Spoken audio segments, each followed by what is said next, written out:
Bonjour, aujourd'hui j'ai envie de vous parler du nihilisme, cette pensée philosophique qui fait que tout n'a aucun sens. En gros, le nihilisme, c'est le fait de se dire que peu importe ce qu'on fait, ça n'a pas de sens puisque de toute façon on va tous mourir un jour. Pour certains, le nihilisme c'est quelque chose de positif, vu que rien n'a de sens, vu que c'est à nous de décider de ce qu'on veut faire, de notre destin. Dans ce cas-là, c'est positif puisqu'on est vraiment maître de notre vie et on a toute cette liberté de faire tout ce qu'on veut. L'inconvénient du nihilisme, vu que rien n'a de sens, vu qu'on est tous très libres, dans ce cas-là, le point négatif, ce serait que tout simplement on n'arrive pas à se créer un cadre, on n'arrive pas à trouver le sens, on est indifférent à tout et on n'arrive pas à vraiment avancer par nous-mêmes puisqu'on se dit que peu importe ce que je fais, ça n'aura pas de sens. Et tout simplement, on est un peu coincé entre ce mode de pensée-là. Un philosophe connu pour ça, par exemple, c'est Nietzsche, qui lui disait Dieu est mort, pas au sens vraiment littéraire, mais plutôt dans le sens où on perd les idéaux et les valeurs de la foi et cette tradition-là. Le nihilisme est très lié avec le sceptique et le cynisme. La vérité objective n'existe pas. En fait, que c'est à nous de créer une vérité objective, que tout est subjectif, même ce qu'on croit être objectif, c'est subjectif.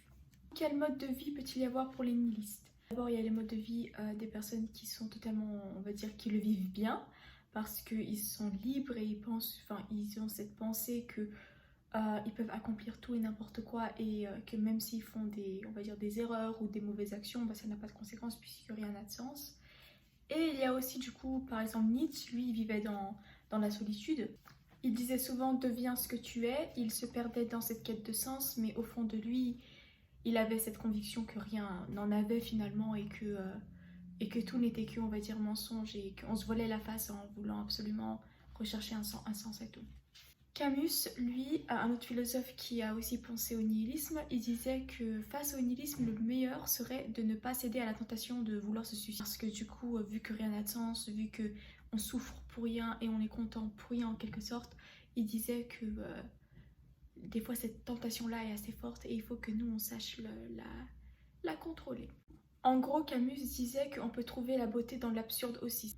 Le point un peu plus positif, parce qu'il disait aussi par rapport à cette liberté qu'on a dans le nihilisme, c'est du coup qu'il y a page blanche, qu'il n'y a aucune règle, qu'on peut faire vraiment ce qu'on veut et qu'on n'est pas dans des catégories en quelque sorte.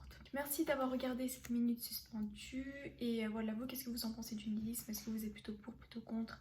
Est-ce que vous êtes d'accord avec ce que les philosophes en disent? Et tout simplement, donnez-moi tout votre avis et à bientôt!